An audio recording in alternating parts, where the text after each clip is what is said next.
পড়াশোনা শেষ। সরস্বতী পুজোর দিন সকাল সকাল কাঁচা হলুদ দিয়ে স্নান করে আমি একদম রেডি হয়ে গিয়েছিলাম পুজোতে যাব তাই। টিপ পড়লে একদম সাজটা কমপ্লিট লাগে, টিপ ছাড়া কি হয় একটা আমার বাসায় আমার বোনও এসেছিল, তাই ওর সাথে একসাথে রেডি হয়ে আমরা সবাই মিলে চলে গিয়েছিলাম মিষ্টির দোকানে প্রসাদ কিনবো। প্রতি বছরই ওদের সাথে আমার পুজো করা হয়, আর শাওনের সাথে তো একদম ছোটবেলা থেকেই। পুজোর প্যান্ডেলে যাওয়ার পরই পিসিদের সাথে দেখা হয়ে গিয়েছে এবং আমরা সবাই একসাথে অনেক ছবি তুলছিলাম। অপর পাশে দেখলাম যে পুজোর কাজও প্রায় অনেকটা হয়ে গিয়েছে। আমরা সবাই পুজোটা খুব ভালো করে উপভোগ করছিলাম। এই পুজোটার জন্যই আমরা সারাটা বছর অপেক্ষা করে থাকি কখন আসবে, কখন পুজোতে যাব। কথা বলতে বলতে আমাদের অঞ্জলির সময় চলে এসেছিল। আমরা সবাই একসাথে দাঁড়িয়ে অঞ্জলি নিচ্ছিলাম আর দেখছিলাম কে কিভাবে দাঁড়িয়েছে, কে ভগবানের কাছে কি প্রার্থনা করে।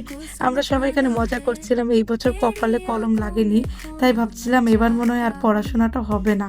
তো পুজো শেষে আমরা সবাই চন্দ্রামৃত নিয়ে নিয়েছি। আমার কাছে এটা খেতে খুবই ভালো লাগে, জানি না কার কাছে কেমন লাগে।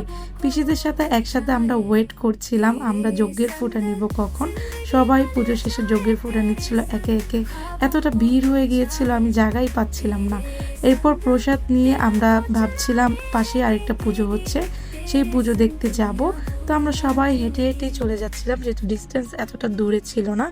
একসাথে যাচ্ছিলাম আর ভাবছিলাম আরো ঠাকুর দেখব, যদি এরকম আরো ঠাকুর দেখতে পারতাম, কিন্তু আশেপাশে অত বেশি পুজো ছিল না, তাই যেতেও পারিনি। তো এখানে যাওয়ার পর আমরা সবাই মিলে আরো মজা করছিলাম, একসাথে ঠাকুর দেখবো। আর সবাই একসাথে থাকলে কেন যেন এমনিতেই ভালো লাগে, কথা বলা হয়, কত গল্প করা হয়। সবকিছু মিলিয়ে আমাদের এবারে সরস্বতী পুজো খুবই ভালো গিয়েছে। আপনাদের পুজো কেমন গিয়েছে অবশ্যই কমেন্ট করে জানাবেন। দেখা হবে নেক্সট কোনো ভিডিওতে। বাই।